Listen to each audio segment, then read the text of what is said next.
Bienvenidas y bienvenidos, gracias por estar en este programa y gracias al doctor Gerardo Leiva Parra, que es el director adjunto del INEGI, del Instituto Nacional de Estadística y Geografía, que está en este programa junto con Rodrigo Negrete Prieto, que es el investigador de la Dirección General de Integración, Análisis e Investigación del INEGI. Gerardo, Rodrigo, gracias a los dos por estar aquí. Bienvenido, bienvenido doctor, gracias. Carmen. Bueno, apareció en esta semana un estudio del INEGI que por primera vez elabora este boletín de investigación para los medios de comunicación para compartir información, dicen ustedes, sobre temas de interés que de momento no pueda ser considerado estadística oficial. Primer gran asunto. Ustedes dicen vamos a compartir información que está en un proceso, digamos, de elaboración y que en algún punto ya será un reporte oficial cabalmente establecido. El INEGI dice, vamos a hablar de las clases sociales, básicamente de las clases medias, y para hablar de las clases medias muestran información sobre la clase baja, la clase alta y la clase media. Decíamos antes de iniciar esta conversación al aire que no es común que un organismo público del Estado diga de esa manera las cosas, que se pueden encontrar en la conversación de la ciudadanía, pero no es fácil, o casi no habíamos visto, que le llamen clases sociales a las clases sociales. ¿Por qué deciden esto, doctor? ¿Cuál es la idea? Primero, con este trabajo estamos haciendo un uso de la información oficial que tiene el instituto, ¿no? Y decidimos llamarle clases sociales porque podíamos haberle llamado grupos, estratos, estamentos, en fin, pero realmente lo que hubieran llamado mucho menos la atención. Lo que está detrás, lo que nos motivó a entrar en ese tema es ver qué está pasando con la clase media en México. Entonces, si el problema es ver qué está pasando con la clase media, pues vamos a llamarle clases. En el fondo, lo que tenemos son grupos de la sociedad que se pueden distinguir unos de otros. Entonces, podemos llamarle de diferentes maneras, pero creo que el término clases cabe perfectamente y por lo tanto le llamamos clases. Vamos a hablar de clase media y por lo tanto, para hablar de clase media, tuvimos que ver qué hay arriba y qué hay abajo, y si en medio es clase, pues otros también. ¿Y qué define una clase? Para que tú digas, esta es una clase social, ¿qué tiene que ocurrir para que ahí englobes a una porción de la población? Sí, este es un tema que no se ha agotado por parte de los sociólogos y que seguramente seguirá dando mucho de qué hablar en las universidades y demás. Nosotros tomamos una perspectiva muy pragmática. Y lo que hicimos fue, en lugar de tomar una posición respecto de la relación con los medios de producción, si eres propietario o si eres asalariado, o algún otro criterio de esa naturaleza, o si tienes, por ejemplo, acceso a ciertos bienes y servicios, si usas tecnología, en fin, que se ha usado en otros estudios, nosotros lo que hicimos fue usar una variedad, en este caso 17 variables de la encuesta de ingresos y gastos de los hogares en la parte de gasto, 17 variables que nos permiten discriminar razonablemente unos hogares de otros en cuanto a lo que ocurre con ellas, y usamos un método de estratificación multivariado, que ahorita te explico qué es eso, para que, digamos, permitiéramos que los propios datos nos hablaran. La estratificación multivariada lo que nos permite es conformar grupos de datos de personas que tienen características en común. Lo que me hace la estratificación es que me agrupa juntas a las personas que tienen más cosas en común y me hace grupos que se distinguen lo más posible uno del otro. Entonces, nosotros en el área de investigación del INEGI hicimos un sistema justamente para estratificar, que es muy poderoso, y a partir de ese sistema metimos la información de la encuesta de ingresos y gastos de los hogares con esas 17 variables y le pedimos al certificador que nos dijera cuáles eran los grupos que se conformaban. Y se conforman unas nubes, digamos, nubes de 17 dimensiones, y a partir de esas nubes encontramos que había 7 grupos, ¿no? Y luego la tarea que siguió fue apartar de esos 7 grupos qué es lo que queda en medio y qué es lo que es lo de arriba y lo de abajo, que es, digamos, la segunda parte del estudio que hizo en particular mi colega Rodrigo Negrete. Y en ese proceso tomamos en consideración una serie de variables que nos permiten identificar distancias a partir de cada una de estos estratos, y luego vemos cuáles están más cerca de otros y esos los colapsamos, y finalmente llegamos a 3 grandes grupos: el del medio, clase media; el de abajo, baja; y el de arriba, alta. Con estas 17 variables, Rodrigo, y esta estratificación multivariada, creo que dijiste, que hace al final de cuentas los elementos que ustedes tuvieron, ¿qué hace que alguien sea identificado como miembro de la clase baja, qué de la clase media y qué de la clase alta? Se tomaron unas variables de gasto, y vale la pena mencionarlas, que son muy sugestivas, digamos. Por ejemplo, ¿cuánto se gastan los hogares en dar regalos a otros hogares? ¿Cuánto se gastan en consumir alimentos y bebidas fuera del hogar? Pago de tenencia, pago de tarjeta de crédito, recibos, pago de recibos, gastos en cultura y recreación, gastos en cuidados personales, por ejemplo. O sea, claramente es un espectro de gastos que va mucho más allá de la supervivencia. Y lo que detectamos al organizar todos los hogares en estratos es que la primera condición es que te sugieren cierto nivel de vida. Hay una brecha entre un grupo de estratos y otros. Por ejemplo, un grupo de estratos tiene una brecha de 39% en esos gastos con respecto a los estratos precedentes. Entonces ahí ponemos la atención. Esos gastos ya nos dicen que hay cierto nivel de vida, ¿no? Y luego lo que tratamos de ver es si detrás de esa diferencia cuantitativa hay una diferencia cualitativa. Entonces la diferencia cualitativa es, ¿hay acceso a la propiedad? O sea, en esos estratos hay un porcentaje significativamente mayor de acceso a la propiedad. Los niveles de escolaridad son significativamente mayores. Por ejemplo, las proporciones de familias encabezadas por cabezas de hogar con educación media superior en adelante. La inserción laboral, hay más inserción laboral formal. El tipo de ocupación, que es predomina más el trabajo intelectual que el trabajo manual.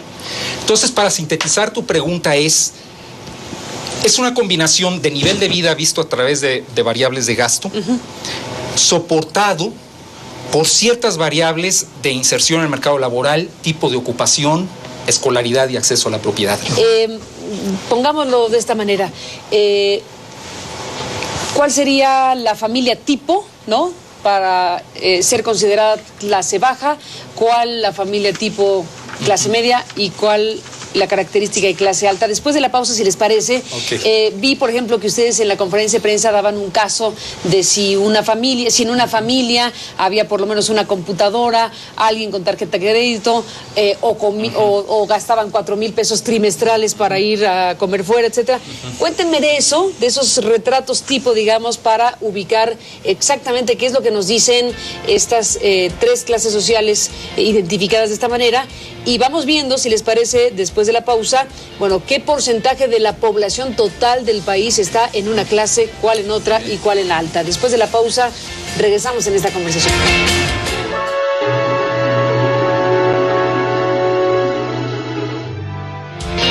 Bueno, doctor Gerardo de Leiva, Rodrigo Negrete, en esta conversación, bueno, les pedía este ejercicio que, digamos, es un poco el juego de la imaginación de si están planteando este informe con clase media, clase media, clase alta y clase baja, ¿qué tipo de hogar, qué hogar tipo es el que les viene a la cabeza o arroja esta información para que la sociedad mexicana diga, bueno, si yo me encuentro en una circunstancia donde sí, en efecto, tengo una computadora, una tarjeta de crédito, etcétera, ¿qué define cada clase con un hogar tipo en cada uno de los ejemplos? Me gusta mucho eso de que usas el término hogar tipo, porque quiere decir que es lo más probable, pero que no necesariamente todos los hogares en esa parte del espectro social van a ser así. Pero que es muy probable que lo sean. Pero que es muy probable que lo sean.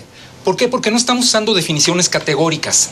No estamos diciendo de antemano, clase media es esto. Lo que estamos diciendo es, aquí estamos encontrando dentro del espectro social un tramo que se distingue de lo que le antecede y de lo que le sucede.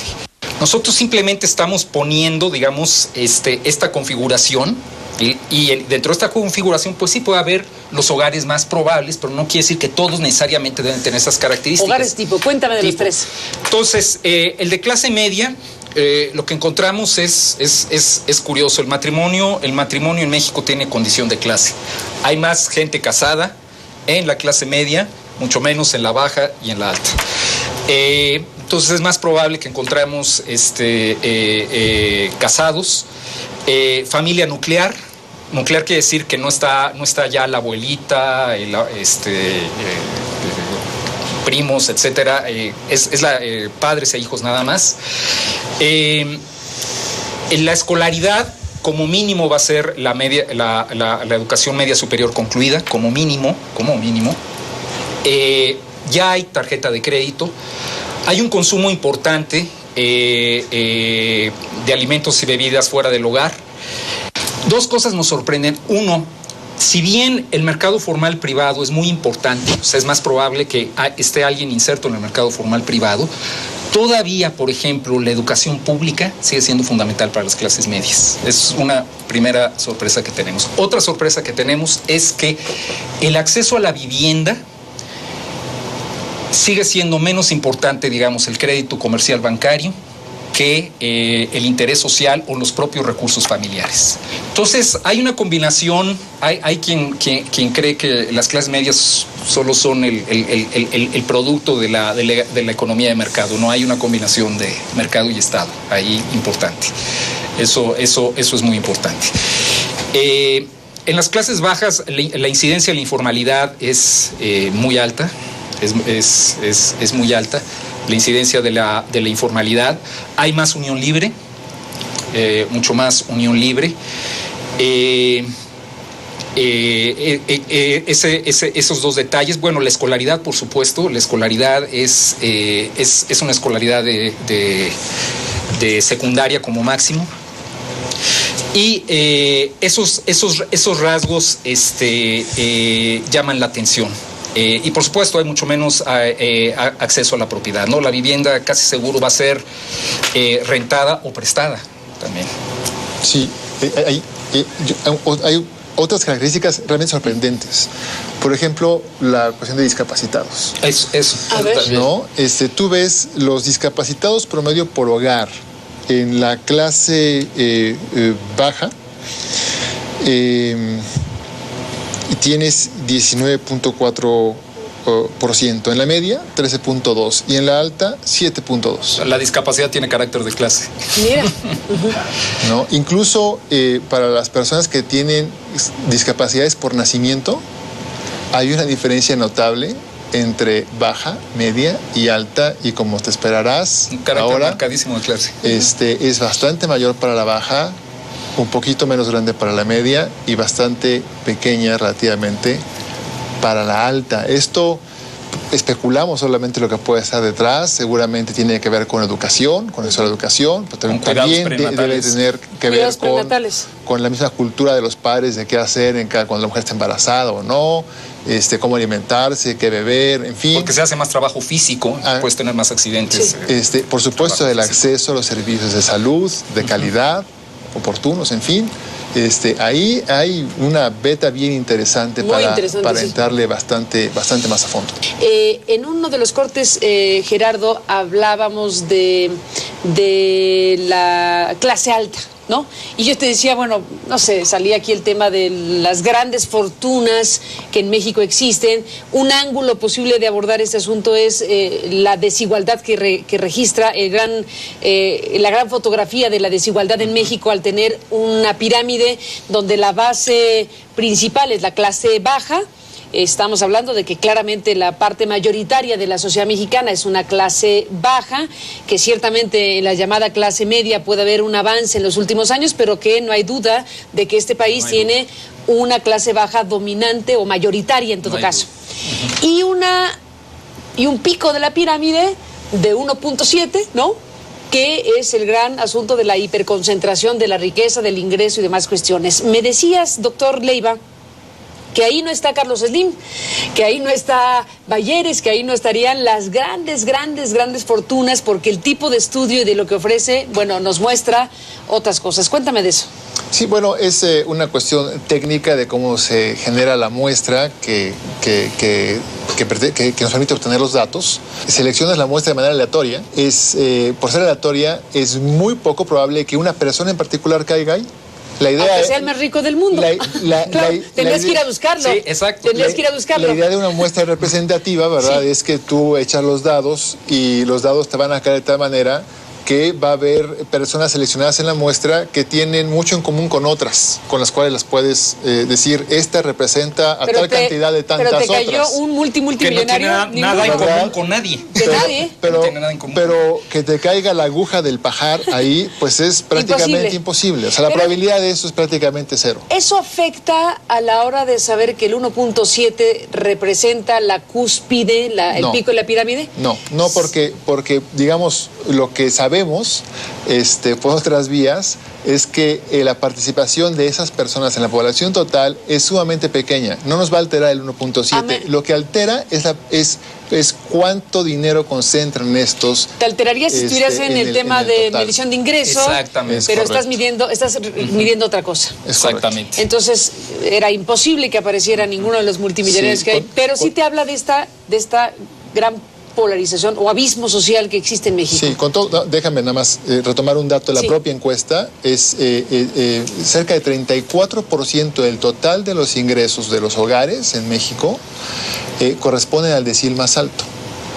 1.8% corresponde al decil más bajo. A ver, otra vez, 34% de los ingresos. ¿De los ingresos corresponde?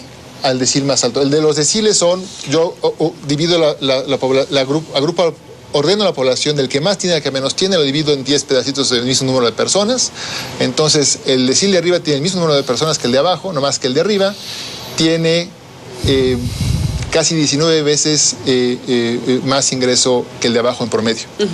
Eso es lo que te quiero decir. Por supuesto, hay un grado de desigualdad importante en México que nos pone en un nivel similar, por ejemplo, al de Zambia, al de Paraguay o al de Costa Rica, si lo mides con el coeficiente de Gini. Estamos todavía por debajo de Haití, que anda como por el 39%, y estamos pues bastante por encima, es decir, con bastante más desigualdad pues, que los países nórdicos, ¿no? Es que anda como ya 25. No lo compares con la lista de la OCDE, que siempre estamos al final de la lista, ¿no? En estos temas. Pero sí, la desigualdad pues, es una característica de los países latinoamericanos, en particular de México. Después de la pausa me dicen, si les parece, para cerrar, ¿qué es de los ángulos posibles de abordaje de esta información lo que ustedes destacarían? ¿Qué utilidad tiene, digamos, informaciones como esta, desde luego para la discusión pública y para la toma de decisiones pues en materia de políticas públicas? Volvemos después de la pausa.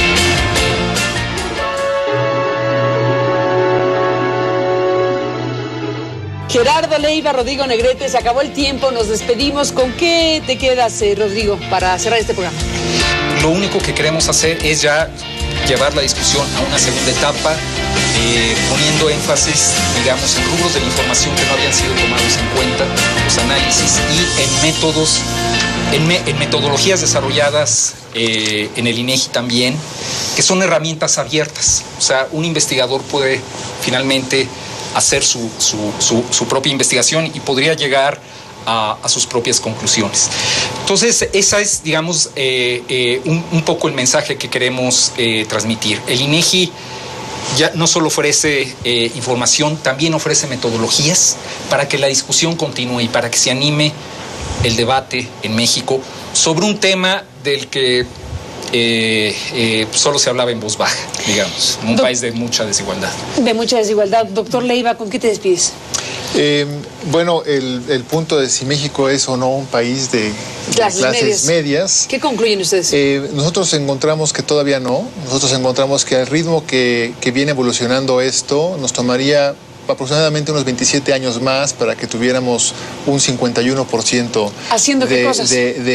Digamos, siguiendo proyectando la situación de 2010 hacia los siguientes años, digamos, si la economía creciera al mismo ritmo y si, digamos, los patrones de desigualdad fueran estables a lo largo de los años, si no se hiciera algo para corregir eso, tardaríamos 27 años. Por supuesto, podemos apresurarlo, ¿verdad? Por supuesto, seguramente a alguien se le podrán ocurrir ideas para acelerar el proceso si se considera que eso es conveniente. Para que México pueda decirse a sí mismo, ya somos un país de clases medias, tendríamos que tener por lo menos el 51% de la población en ese espectro, en ese estrato de clases medias. Por lo pronto tenemos, ¿qué porcentajes para despedirnos? Números globales son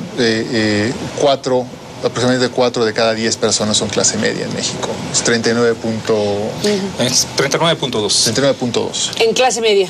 Sí, estamos hablando de 44 millones de personas. En clase baja estamos hablando de 59. De 6 de cada 10. 6 de cada 10, 66 millones de personas. 66 millones de personas y en el pico 1.7%, que sería el ¿qué por ciento? Es casi poquito menos de 2 millones. Poquito menos de 1.9 millones. Entonces, México es un país de clase baja, dominantemente. Esa es la conclusión. Mayoritariamente, sí. Mayoritariamente. Según nuestra metodología, aquí quiero hacer otra vez subrayar que esta es una aproximación al tema, de ninguna manera puede considerarse la versión definitiva. Pero es una provocación para que los expertos debatan, en pocas palabras. Por eso aquí ponen ustedes que no se puede considerar estadística oficial. Exactamente. Ya vi por qué lo pusieron.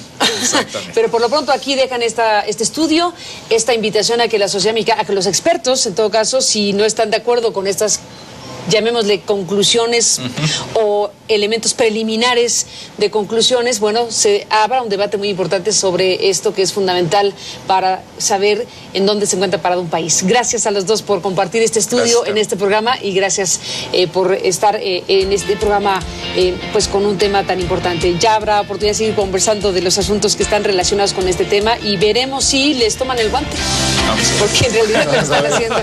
Gracias a los dos y volvemos después con el tema. Gracias por estar aquí. Les espero mañana.